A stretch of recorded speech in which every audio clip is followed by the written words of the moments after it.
Good morning once again to all the attendees here, and welcome to the Substation Saturday episode 8, where the topic of the discussion will be dynamic contact resistance measurement for the condition monitoring of high voltage and extra high voltage circuit breakers.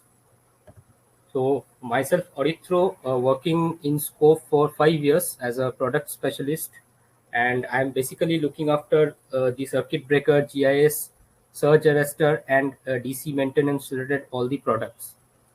So, without further delay, we will start today's presentation. Now, the agenda, I'll tell you that first we will cover the basics of the circuit breaker. Then we will go around what are the important tests which are conducting on the circuit breaker. Next, what is the dynamic contact resistance measurement? That is the basic concept of the DCRM we will talk about. And then we will talk about what is the difference between the conventional static contact resistance measurement and the dynamic contact resistance measurement. Why the static contact resistance measurement with the help of CRM, why we cannot measure the resistance of the arcing contact, and only with the help of the dynamic contact resistance measurement we can do the health evaluation. So these are the things we'll be discussing in this part. Then we will show you a typical DCRM signature of a circuit breaker, for high voltage circuit breaker, and we will do the analysis part by part, that how actually the plot is coming of the DCRM graph, and where is the zone where you will basically concentrate on that DCRM graph to understand or to evaluate of the contact healthiness. Then we will come to the product, what HiSAC Ultima, and what are its specifications and all. And then we will have two real life case scenarios where we will discuss with the help of DCRM signature how we evaluated the condition of the circuit breaker, and doing the overhauling we will check with the help of overhauling. There will be certain images where we will show you that what were the observations made along with the DCRM graphs. And after that, we can have the final question and answer session where we will discuss each questions, and we will talk about the solutions of those queries. So this will be our basic agenda. So first, we will start the basics part, as I said in the agenda. Now, in the testing classifications, we know that there are 5 types of tests. So first is the type test, we know. So it is basically a confirmation testing, and it is basically determining that whether a product complies with the requirements of a specification given by the end user. The factory test is done after the type test.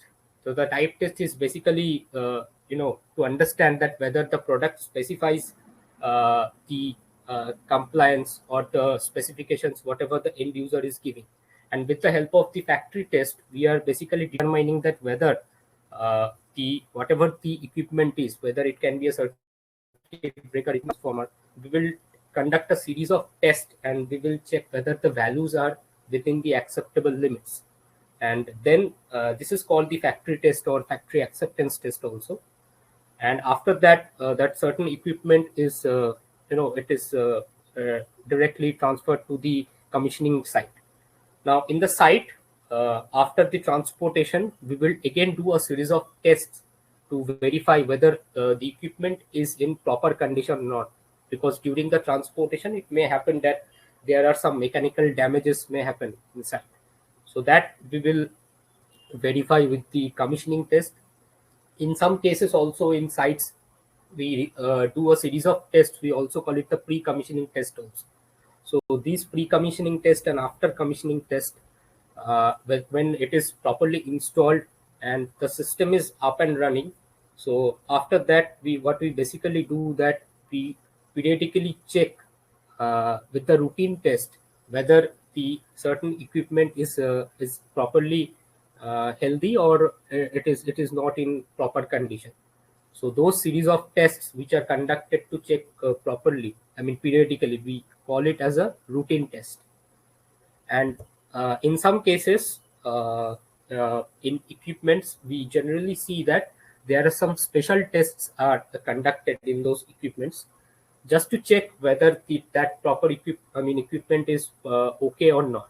So those are not the conventional tests which are done in the type test or in the routine test or factory test, but they in some special conditions we do those certain tests. We also call it as the special test. It can be done in the manufacturing time also, or it can be done in site also to check whether that certain equipment is in proper condition or not. So these are the testing classifications.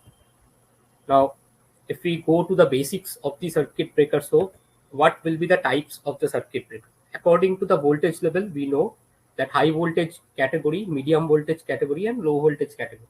In the high voltage category, we are also covering that EHV, that is the extra high voltage or the ultra high voltage category also. Okay, and according to the installation, we are having the outdoor circuit breaker, we are also having the indoor circuit breaker, and we also have the gas insulated switch gear. According to the operating mechanism, it can be three types. Basically, what we observe is the spring operated mechanism.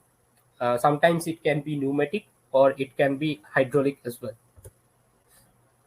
According to the arc quenching medium, so we are having previously the oil circuit breaker. Nowadays, it is generally an obsolete technology. So previously we used this oil circuit breaker, but nowadays it is obsolete because when in case of oil circuit breaker, there is always a chance of fire hazard. So oil circuit breaker we are not generally using, but in some old substations you may observe that oil circuit breaker is still there. We can see for the low voltage substation, we will see the air circuit breaker as well as air blast circuit breakers. Also, for the medium voltage substation, generally in 33 kV or 66 kV, we generally observe the vacuum circuit breaker, and above 132 and above 132 kV, up to 765 kV, we will generally observe the SF6 circuit breaker in the high voltage category. Now, vacuum circuit breaker is generally we see in the medium voltage switch gear. But in high voltage switch gear, we generally don't observe the vacuum circuit breaker because for the high voltage circuit breaker, the necessary insulation required, it is quite high. And if we want to design that vacuum circuit breaker in the high voltage switch gear, then the the compactness will be very low. It will be very bigger size, and also the cost of the equipment will be quite high. So in that case, SF6 circuit breaker is quite compact in case, and also the dielectric strength of SF6 is quite high. Generally for the high voltage side, we need those higher insulation and high dielectric strength. So that is why in high voltage side we are using the SF6 circuit breaker. And there are some other types of circuit breaker which are using in the low voltage category. We are using the MCB, this is the miniature circuit breaker, the MCCB, that is the molded case circuit breaker, and we are also having the earth leakage circuit breaker, that is the ELCB.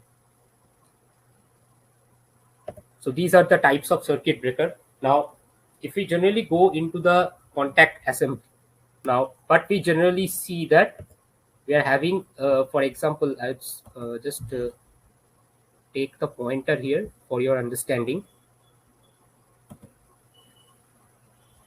Yeah. So this is the incoming flange. Now this is, I'm talking about the contact assembly. That is physically how the interrupter is looking. Whatever we see from the outside, we generally see a mechanical interrupter. But inside the interrupter, this is the physical structure. This is the incoming flange and this is the outgoing flange. And we can see that the main contact and the arcing contacts are there, and the mechanisms are there, and we are having the holder, that is a moving contact and fixed contact holder. Now, as you know that the moving contact holder or the moving contact mechanism is having two contacts. One is the moving main contact and one is the moving arcing contact.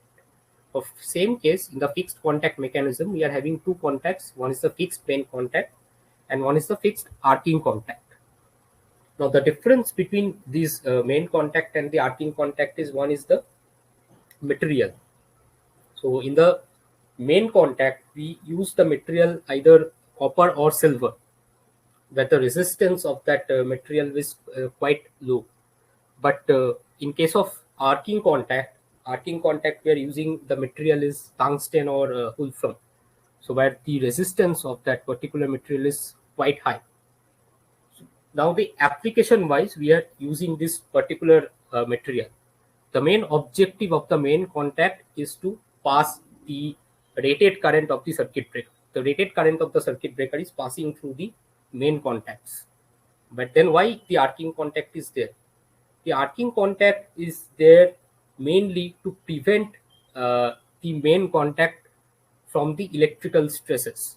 Because what is generally happening whenever the circuit breaker is closing or whenever the circuit breaker is opening, from the basic theory we know that there will be a switching surge whenever the tripping or closing happening.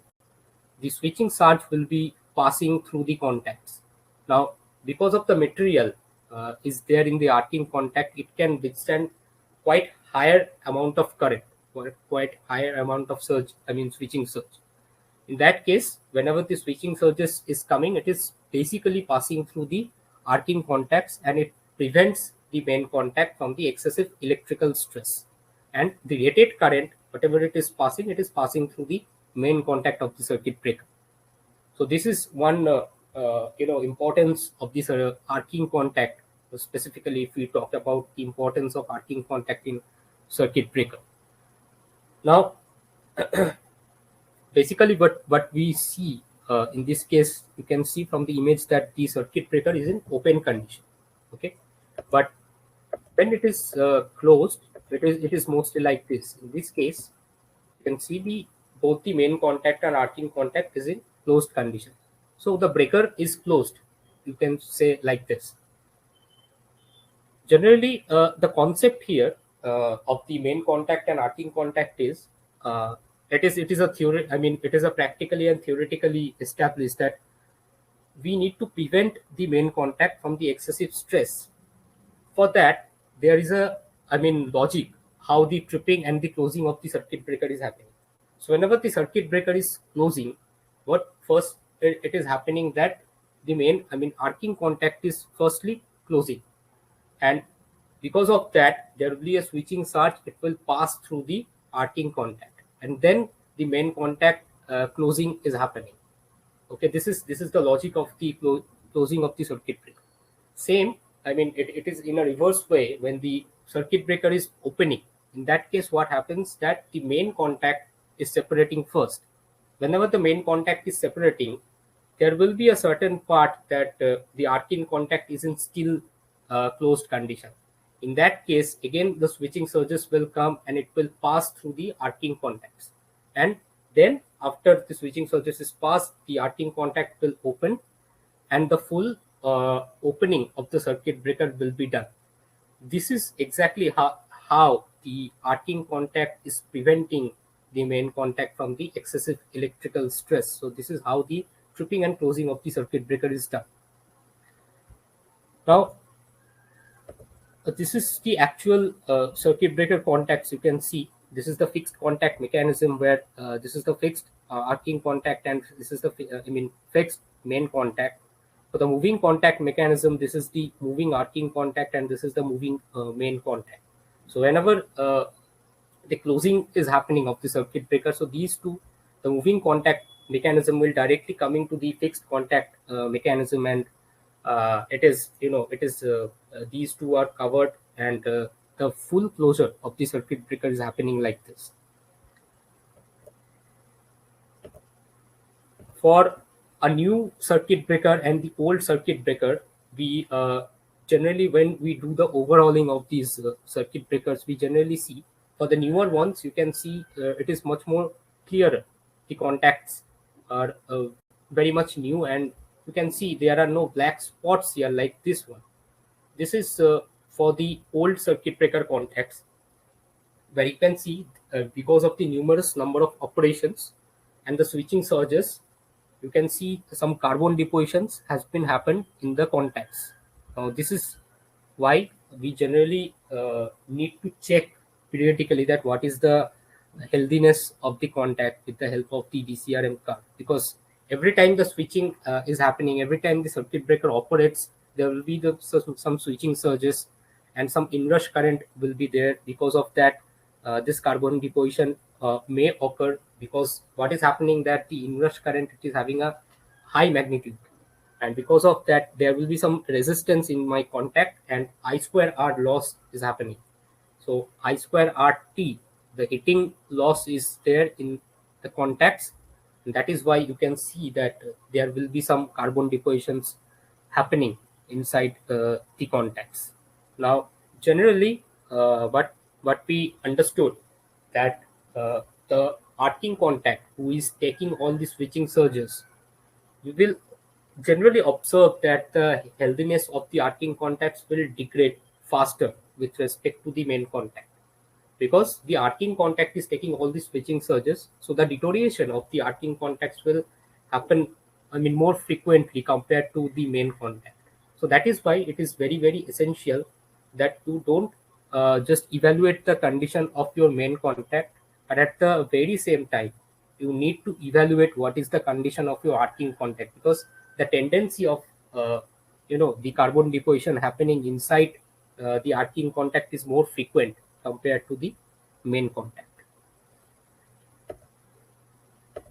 If we see what are the causes of failure of the circuit breaker, so we'll understand that these are the reasons because of that the circuit breaker fails: the healthiness of the contacts, the maximum fault current, the operating time, the minimum pickup voltage, over travel, coil current, SF6 gas pressure and condition, the contact resistance, and the overall insulation degradation I'm talking about.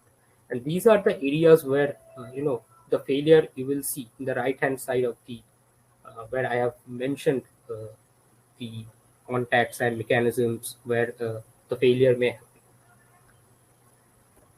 So to evaluate the circuit breaker overall, we do some tests to conduct. We conduct a series of tests and we do evaluate the health of the circuit breaker. So first is coming the circuit breaker timing, where we will generally see that what is the close timing, what is the tripping time of the circuit breaker. So generally the close time should come around 40 to 60 millisecond. The tripping time should come around 20 to 30 milliseconds. We check with the help of that this circuit breaker timing.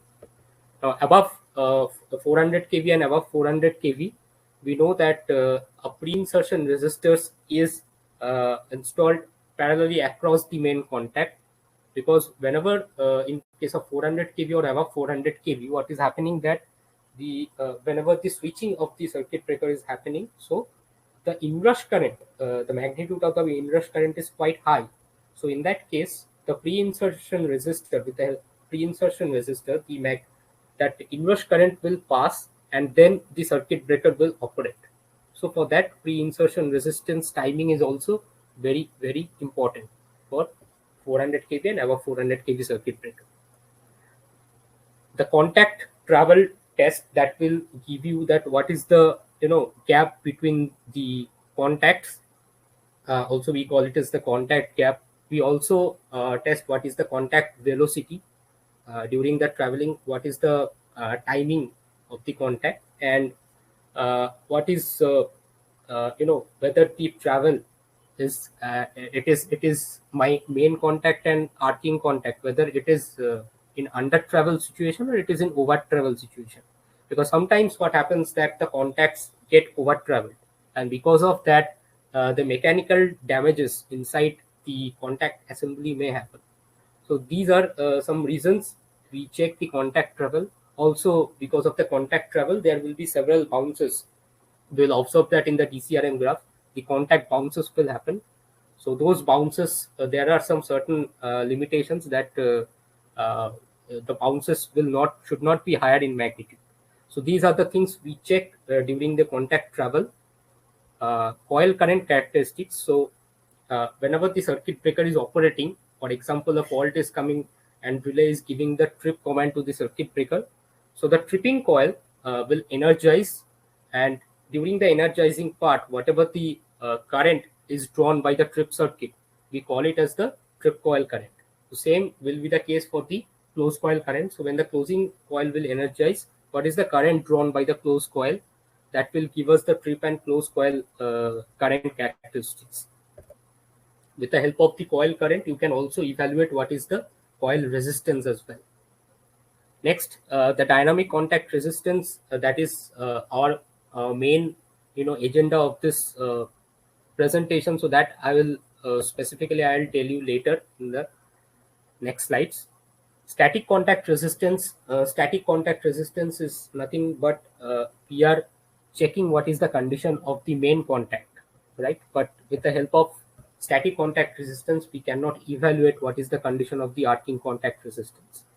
We also do the overall AC insulation check with the help of capacitance and tan delta. And generally, if it is a SF6 circuit breaker, that is for the high voltage or extra high voltage circuit breaker. So SF6 is the arc quenching medium. In that case, we will check whether the SF6 gas leakage is happening or not. Also, what is happening that it may happen that moisture will enter into the SF6 compartment, and for that SF6 decomposition sometimes occur, and some unwanted byproducts like SO2, HF, these certain gases will produce, and because of that, the overall dielectric strength of the SF6 is getting reduced. So that is why the SF6 quality check is also important. Also, the SF6 dew point measurement, that is nothing but what is the moisture content inside the SF6 gas, that will evaluate with the help of dew point. The SF6 gas pressure is also an important parameter. We need to check what is the gas pressure. It should be as per the rated value. Then the dielectric test on the auxiliary circuits, just to check the proper insulation level of the dielectric, for the auxiliary circuits. In some cases, we also do the first trip test. It is again, I won't say it is a routine test, but it is a kind of a special test, because in some cases, for mainly the old circuit breakers, when it is not operating for many years, in that case, what happens that whenever the first trip is occurring, it may happen that the trip time will be quite high compared to the conventional trip time. In that case, the first trip time is very an important test for the circuit breaker, especially which has been not operated for many years. Then we are having the breaking capacity and making capacity is a part of type test, and we will also check what is the minimum pickup voltage, because when the coil is energizing, whatever it is a trip coil or the closed coil based on the command, so whatever pickup voltage it is appearing across the coils, which we also call it as the minimum pickup voltage. Then the partial discharge is conducted in the circuit breaker to understand the insulation.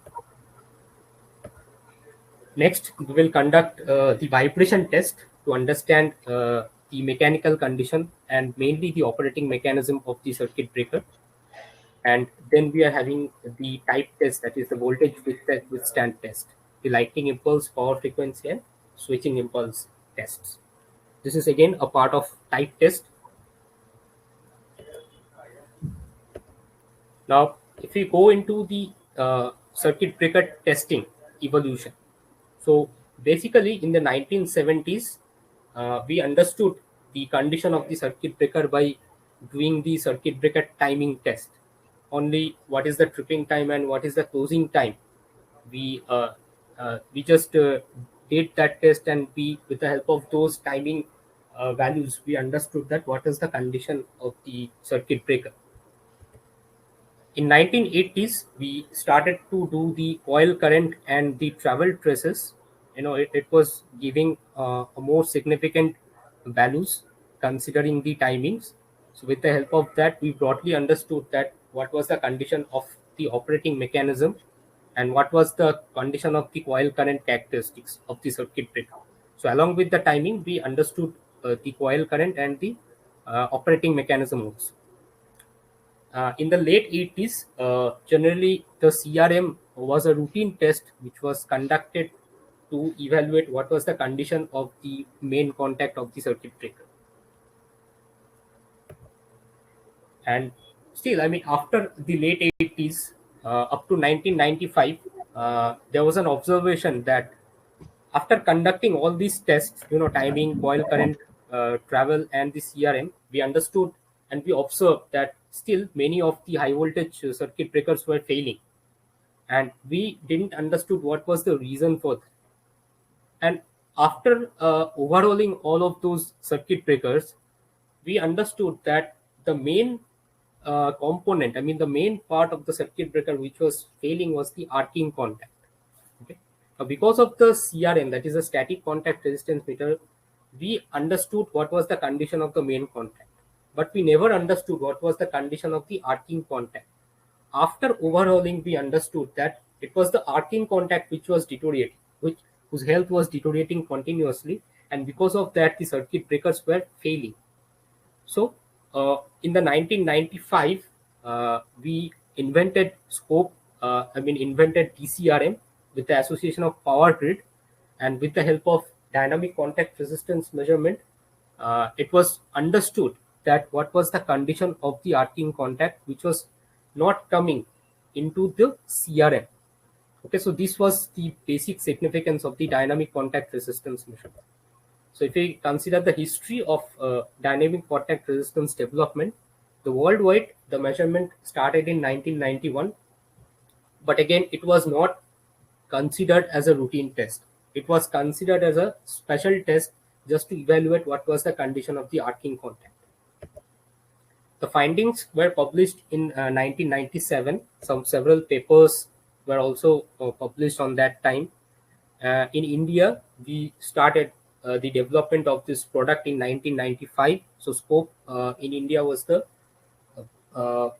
first company with the Association of Power Grid. It invented the DCRM technology, and with the help of that, it was understood that it was the arcing contact degradation. It was happening inside the contact assembly. From 1995 to 2002, in these 7 years, the field proving and product optimization was continued. Several results were there, several theories were there. So all these studies in these 7 years were conducted, and with the help of the DCRM, it was very, very fortunate, and a good news thing is that thousands of the extra high voltage circuit breakers were tested for the DCRM, and many of them have been rectified before a massive failure. So this was the history of DCRM development. Now, the basic definition of the dynamic contact resistance measurement, that it is nothing but a signature of change in contact resistance whenever the circuit breaker is in operation. So the operation means we are doing a close open operation here, and in the close open operation we are checking what is the change in contact resistance in that signature. It plots the variation in contact resistance during the CO operation, and it gives us the insightful results like the contact conditions, especially the arcing contacts, and also it gives the indication of deterioration of operating mechanism linkages and some of the certain mechanical weaknesses which was undetected by the travel measurement. So this is the importance of the dynamic contact resistance with travel measurement. It gave the overall clear picture of the circuit breaker which was undetected by only during the travel test. Now, if we see that what is the basic difference between the circuit breaker contact resistance measurement and dynamic contact resistance measurement. So basically, I said that in the 80s we started the static contact resistance. So what is static contact resistance? What is the definition of this test?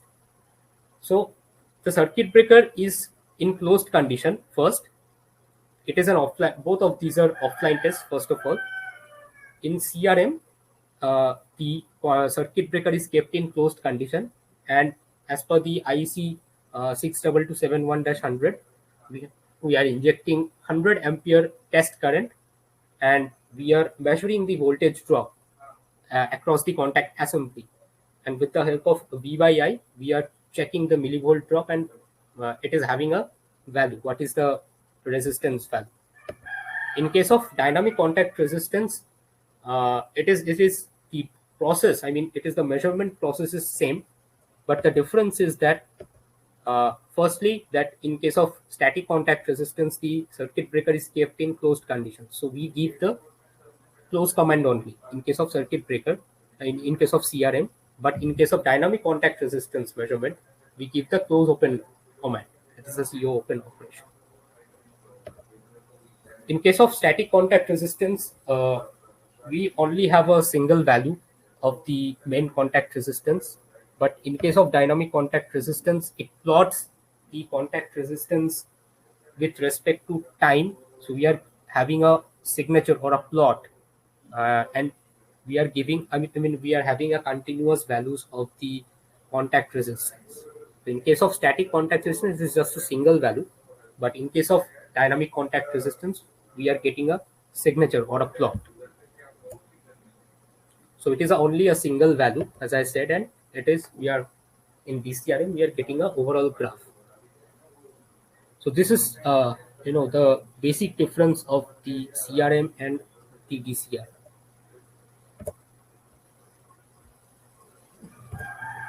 Now, dynamic contact resistance measurement, how a typical DCRM signature is there. So this is mostly like this. You can see. Let me use the pointer here. Yes. So you can see, I'll explain that this signature is a typical DCRM signature for a healthy circuit breaker. Okay. So just understand what I am saying here. You can see the blue part here is the current. Okay. This is the current graph. And the green part is the resistance curve. Now, how we are understanding this? First, we need to understand that the command, whatever we are giving, is the close open command, right? So firstly, the breaker will have a close command. So whenever the close command is happening, across this point, you can see the current value is continuously rising, because up to that it was open circuit. When the circuit breaker is closed, the closed path is there, and my current value is continuously rising. In case of resistance, you can see the inverse picture here. So initially, as it was an open circuit, so we are having a infinite resistance. At that point, whenever the circuit breaker is closing, we are having a certain value here. So my resistance is continuously decreasing because the breaker is closed now, and my current here is automatically increasing, right? So in this case, we'll see in this part of the signature, we will see there is a constant value here. So after the closure of the circuit breaker, here the closing operation will happen. In this part, what is happening, that there are several bounces, because I have explained that during the closing part of the circuit breaker, there are two contacts which will collide head on. So one is the arcing contact. First is the arcing contact. So for that, some bounces you will see here. After the arcing contact closure, the main contact closure is here, and there is the next bounce for that. Okay. And when the main contact is closed, after that, you will see there is a constant value of resistance, which is quite low. It is very understandable that my main contact resistance is quite, the value is quite less, almost around 50-60 microohm. It is a very good circuit breaker. So the value is here is very less, and up to this, there is a time delay again, right? In the close open operation, there is a certain time delay. The standard time delay we are giving is the 300 millisecond as per the breaker operating duty cycle. Okay. So this is the 300 millisecond delay where you can see the resistance value is almost constant. So this is that part where you can see the current is mainly flowing through the main contact, right? Because the concept of the current flowing is current will always flow the least resistance path. We know the arcing contact is having a high resistance, so current will flow across the main contact and it will give a less value, that is the main contact resistance. So whatever we are getting it as the static contact resistance value here. Again, after that, when the delay time is over, so again the circuit breaker is opening here. So in the same case, when the main contact will separate, after that the arcing contact will separate, and because of that, when the contact separation is happening, there we will observe a certain bounces, and after that again the breaker is open. So that is why again we are getting an infinite resistance, and again here you can see automatically the resistance has been increased and the current value has been decreased here, and in the open circuit the current is again, it is having a zero value, and we are getting a infinite resistance as it is an open circuit, right? So this is basically the DCRM signature basic explanation. Okay, so now what we will do, we will take a DCRM graph and we will do the analysis part by part.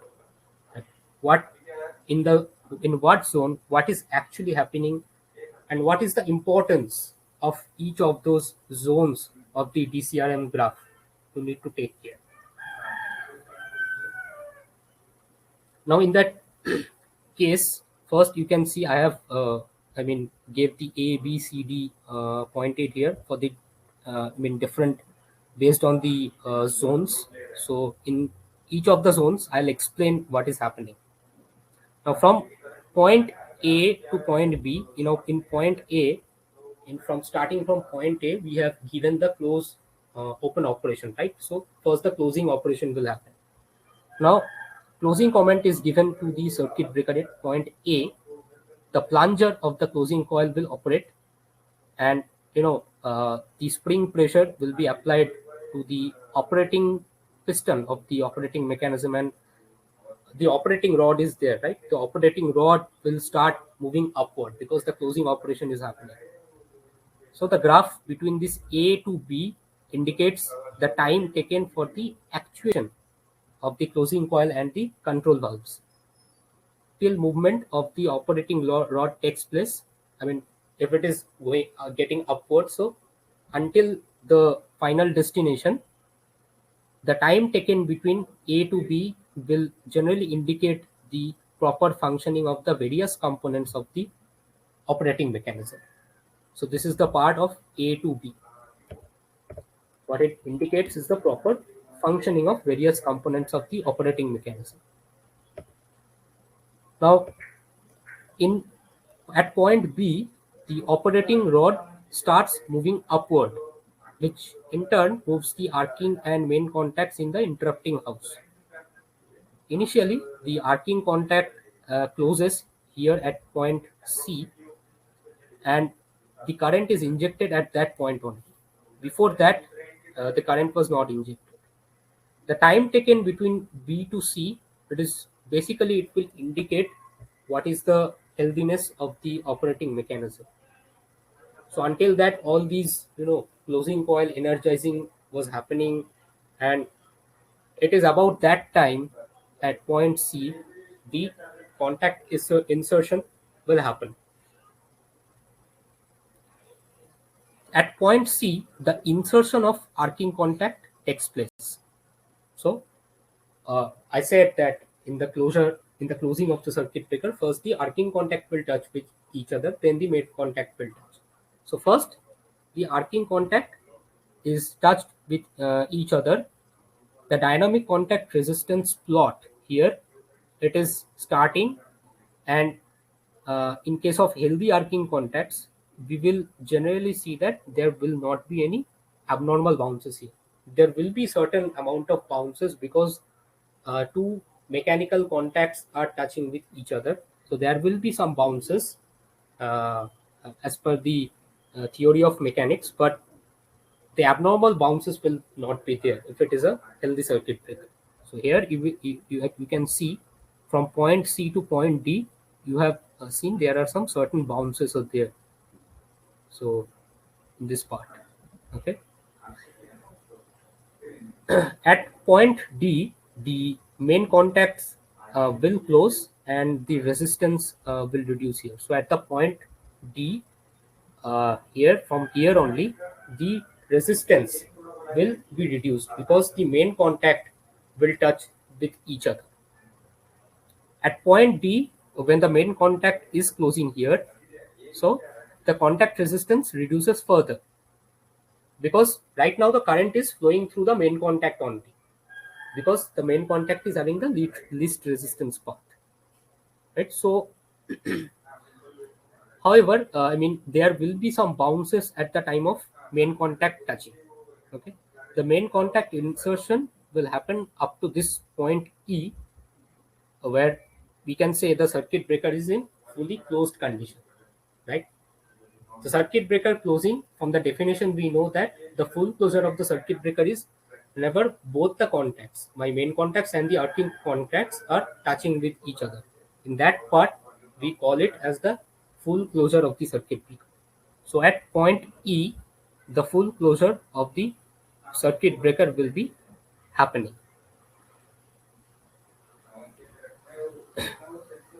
From point E to point F here, in that C to D part, I forgot to list this. Yeah, in the C to D part, so I've said that no abnormal bounces will be there, and in D to E, where the main contact insertion is happening, there will be some small bounces happen at the time of main contact insertion.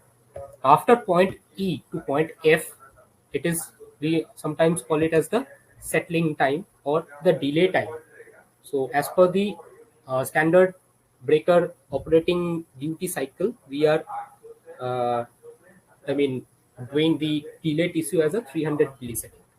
Okay, so breaker will remain closed for this 300 millisecond duration, and in this part, what we will observe that the resistance whatever we are getting is the main contact resistance. Okay, in this part, it is very important that during this delay time, you need to understand that the, I mean, signature, this particular signature, that is the resistance values, it should not vary too much. If it is varying too much, then there is a problem in the main contact part. So that you can understand from this E to F part. This period is generally required for the damping of the vibrations, because after that, the opening of the circuit breaker will happen. In this case, from point F, the trip command is extended to the circuit breaker. The trip coil plunger will actuate the various levers. During this period, the resistance value should, this time from F to G, it will indicate the proper. Okay, from point G to point H here, this is the F to G, it will indicate the proper functioning of the various components of the tripping assembly. Here in point G to H, what is happening that the operating rod will start moving downwards until the opening of the main contacts. Because in case of tripping, first the main contact will separate each other, and then the arcing contact will separate each other. So from point G to point H, the moving contacts start gliding by the pull of operating rod. So right now what is happening? The operating rod is coming downwards. From point H to point I, again at point H, the main contact separation has been happened here, and in this case, the arcing contact is in still closed condition.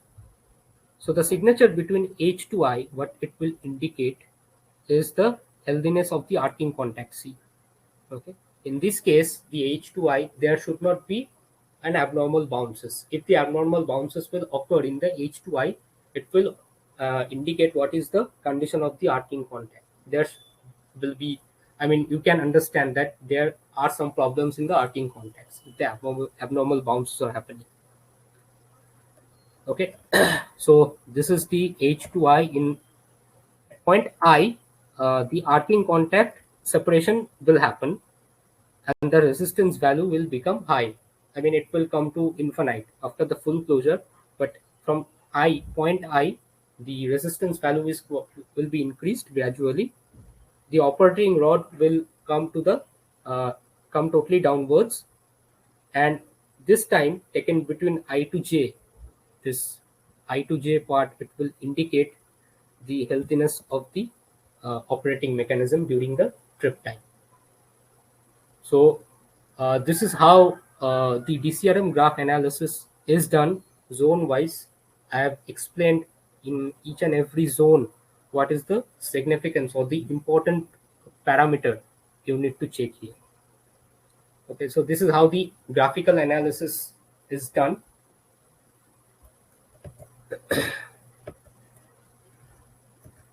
Now I'll come to the product, which is the HiSec Ultima. So this is the circuit breaker operation analyzer.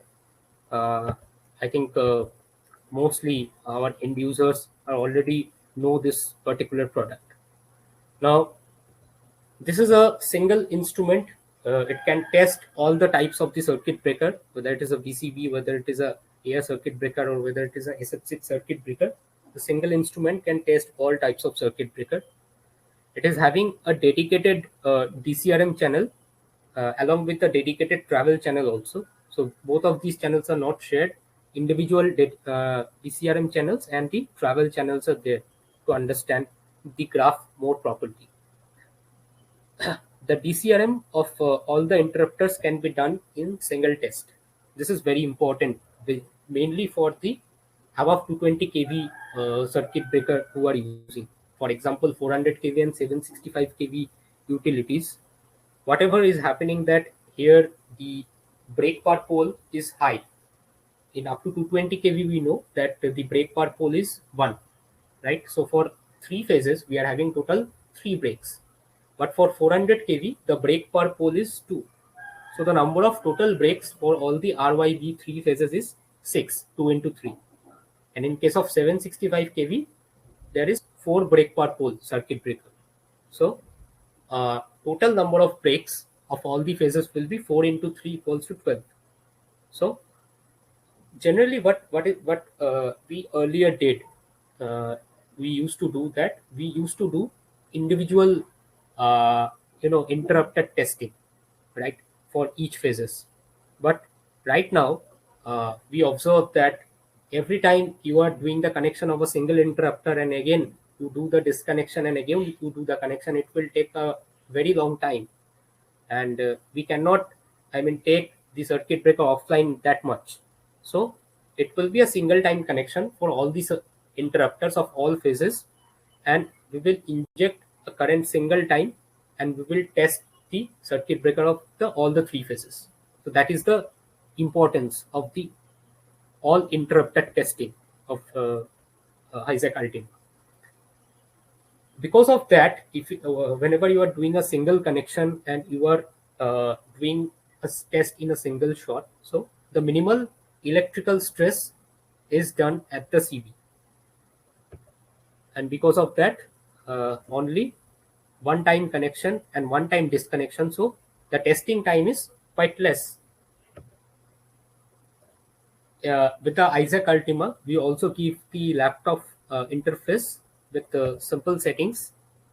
It is very much easy and lesser connection, and we are also having an important feature here in the software. The important feature is the circuit breaker library.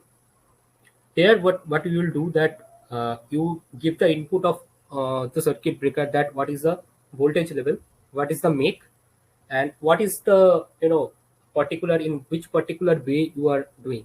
So all these details, whenever it is uploaded to the software, so next time whenever you are going to the same way and you are testing the same phase, again you don't need to give the input of all these things. Once it is saved, you can just select that particular option, that this way and this phase you select, and automatically the result will be there. The result will be saved in that folder only, and with the help of that you can do the easy trend analysis of those results. So this is the importance of the circuit breaker library. Again, you can set the pass fail limit setting here as per the different utilities. They are using generally different limit settings. So as per that, we have given a open pass fail limit setting option is there. So it will analyze the result immediately after test, and the result will be converted either into Excel or PDF as per your choice. So you have given these two options. uh, Isaac Ultima, from the image you can see it is a very modular structure, and it can be upgraded easily. So for example, if a customer is using 3-channel DCRM for 220 kV substation, and that 220 kV substation will be upgraded to 400 kV, for example. In that case, what it will do, that it will give us an inquiry that we need a 6-channel DCRM, because in case of 400 kV the number of breaks is 6. So simultaneously you can do the 6-channel DCRM in your circuit breaker to analyze all the RYB 3 phases. So we will do the necessary upgradation in that existing instrument only. We're also having a elegant trolley mounted setup for the easy transportation of that instrument, and the less downtime, because it is a single time connection and single test. So it will give a less downtime, which is the nothing but you will have a more revenue for that. So these are the advantages of our instrument Isaac Ultima. This is basically the main instrument looks like. And if we go to the specification part, okay, so the contacts, we are main contacts we can have up to total 24. So 12 main plus 12 PIR. How we are doing the configuration here? 12 main plus 12 PIR means 4 main plus 4 PIR into 3. So 4 main plus 4 PIR means up to 765 kV circuit breaker. You can connect all the 3 phases, and you can do the timing of all these contacts at a single shot. So up to 765 kV circuit breaker, you do the connection single time, you do the single test, and you will have all the values here. The channels, the standard channels we are giving for the coil current is 3. Again, for 400 kV it is sufficient 3 number of channels, but for the 765 kV it can be upgradable up to 6 coil current channel. In that case, you just need to mention that we need 6 coil current channels. The auxiliary channel, again, it can be configured as per your choice. We are giving as a standard configuration of 4 dry and 4 wet. So we are optionally giving up to 6 dry and 6 wet option also. But again, that is as per your configuration. We can do the auxiliary channel configuration from our end during the manufacturing. The travel channel up to 400 kV. You can use the 3-channel, but for the 765 kV, so if it is a 765 kV circuit breaker, it can always be upgraded up to 6 travel channel. The DCRM channels, again, it can be configurable. Either it can be 1 channel, 2 channel, 3 channel, or 6 channel, based upon your suitability. Generally, for the 400 kV and above 400 kV substation, we are recommending that you use the 6-channel DCRM, because it will be a single time connection, and you will do a single time current injection, and you will get all the all the phases simultaneously. The DCRM graph of all the 3 phases simultaneously. So it actually requires a very, very less time compared to if you are doing a interrupter by interrupter testing or pole by pole testing. We are also having the separate configurable channels here. So basically, there are some tests we do in the circuit breaker. For example, vibration tests. for the mechanical condition of the circuit breaker. We also do what is the station DC voltage is coming here. For that, also we can do what is the current drawn by the motor for the operating mechanism. So that test we can also do with the help of these configurable analog channels. Okay, so for that, these are again an optional thing we are giving. So during the tender or during the manufacturing time, if you can wish to just give a mail for that we need these parameters. In that case, we will give these configurable analog channels as per your requirement.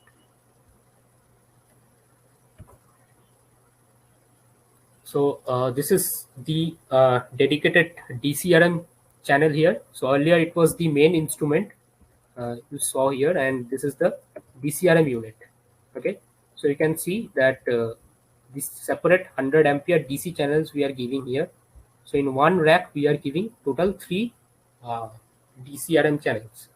So for each break we are having each DCRM channel. So for up to 400 kV circuit breaker, we are having total 6 phases. So that is why we are recommending that you use 6 channel DCRM. For each and every break, there is a certain dedicated 100 ampere channel is there, DCRM channel is there. Now the configuration is mainly like this. There are total 6 DCRM channels. If you are having 6 DCRM, the current injection is 100 ampere for each channel, and we are giving resistance up to total 8 milliohm. And the sampling speed we are taking as the 20 kc. So you can get the minimum interval of 50 microseconds. After 50 microseconds, what is happening in the circuit breaker. So that much high resolution we are giving here. So in the DCRM channel, so it is an inbuilt low maintenance SLA battery. We are giving it as a power source, and in the battery charger we are having the inbuilt battery charger here itself. And for the individual protection, we are having the MCB protection to save the battery. So this is the ultimate DCRM configuration. The advantages of the 6-channel DCRM is that I've said that if you're a 400 kV utility or a 765 kV utility, then we will recommend that you use the 6-channel DCRM. So the setting in the software you have to do only once. You have to do the connection only once across all the interrupters of each phases. It can test all the interrupters simultaneously and analyze the same. It will give the online result view and the on-site analysis with the help of the DCRM graph. So if it is a single time connection, you can understand that it will take much less time compared to the conventional pole by pole testing or the interrupter by interrupter testing. So the stress is very minimal because it is a single time current injection is happening across the all interrupters. The system downtime is 1/6 of the earlier, so more availability with increase more revenue in this case, and less downtime. So up to this, we have explained the what is DCRM, what is a typical DCRM signature. There I have explained that what is the current signature, what is the resistance signature, and in each zones of the DCRM graph, I have explained that what is the important parameter we need to check in zone by zone in DCRM graph. Now there are some real life case studies that I'll explain here. That is the last part of the presentation, where we will see some case studies, and we will see how with the help of dynamic contact resistance measurement, we have evaluated the condition of the arcing contact, and there itself the overhauling pictures, I mean, after overhauling the pictures, the images were there, and with the help of this, you can understand with the help of DCRM how we have evaluated the condition of the circuit breaker. So this is the first case study. It is a 400 kV SF6 circuit breaker. It was commissioned in 1997. It was controlling the bus reactor, and the circuit breaker was about of 8 years of service, and it had of 1400 of operations. So a lot of operations was done, and we have conducted the dynamic contact resistance pole by pole.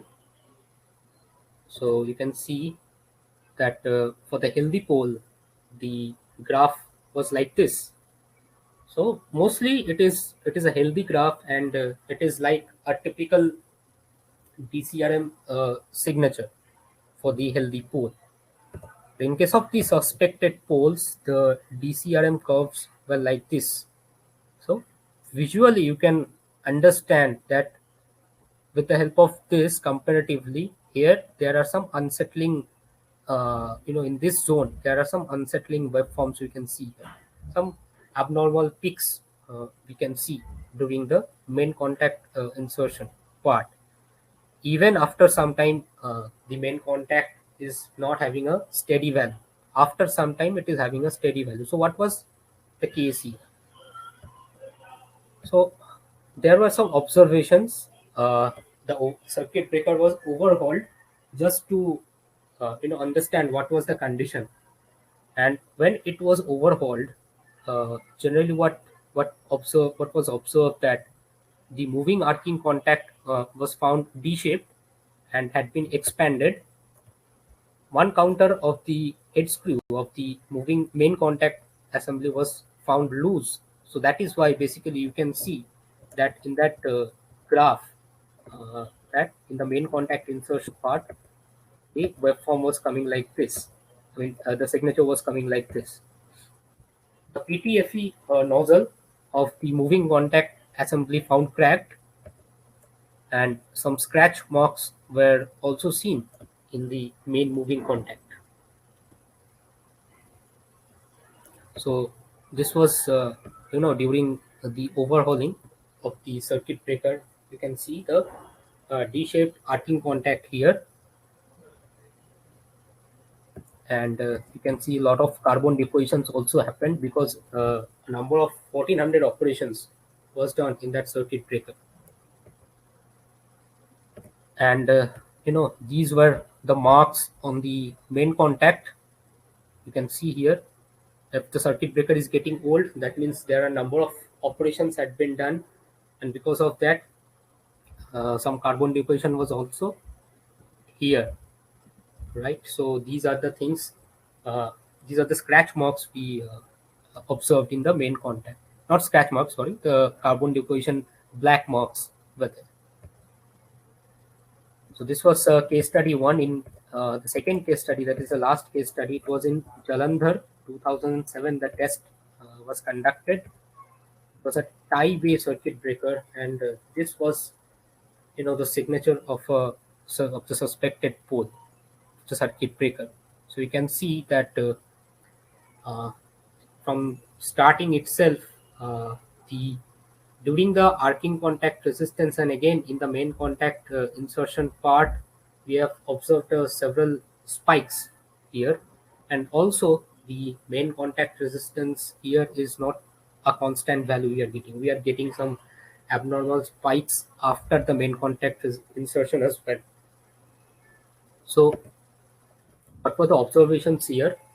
So when the circuit breaker overhauling was done, the operating drive of the pole was opened, and we understood that the bottom seal rod of the operating drive was found open from the bottom seal assembly. Also, the circuit breaker chamber was opened, and some Allen bolt of coupling piece was found loose from the interrupter chamber, and the Teflon nozzle of the interrupter chamber was also found damaged. These are some hitting marks in that PTFE nozzle. You can see here. Okay, and some rectifications were done after the overhauling. The Teflon nozzle it was replaced, and the bolt which was loose, it was tightened properly. The travel problem of the pole got rectified here. The DCRM signature at this time was improved, uh, but not, I'll say, in a very steady way. But somehow you can see from this graph and this graph, it was completely, you know, an unsettling graph. But after the rectifications were done, the DCRM graph was much smoother. Yeah. Only the unsettling part is here, but these abnormal spikes were there itself. Other than that, it got rectified. Okay, so these are, some life case, real life case scenarios we saw, and this is where my presentation is over. So, for any further inquiries or information, uh, for the sales product information, product inquiries, you can mail us at marketing@scopetnm.com. For the after sales or service related query, you can mail us to service@scopetnm.com. Any technical queries regarding the product or regarding the circuit breaker, whatever the queries are, you can put us a mail at es@scopetnm.com, and this is our homepage. So this is the where my presentation is over. Now I will do the question and answer session. Thank you for attending this webinar, and now we'll discuss the question and answer part. Sanket sir, is there any sheet is there from where I can understand the questions, or I need to follow the chat section?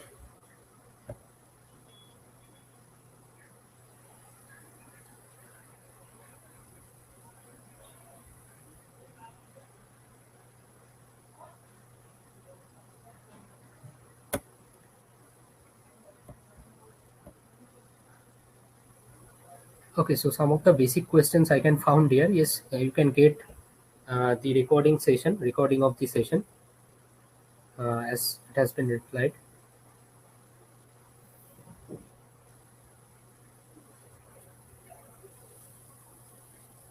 So mostly, what I observed that there were no questions, but yeah. So there is a feedback form of this presentation. The link has been shared with you. So please fill the valuable feedback forms, and there will be a presenter's note for this webinar that we will share shortly. And there are several webinars, upcoming webinars will be held, including the user training session. Now, generally for the users, Hijack Ultima users, I will recommend that you you generally do the registration of the Hijack Ultimate, that is the DCRM user training session.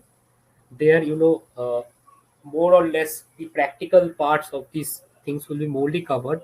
In that user training session, you can also ask the queries, practical queries, whatever you are having.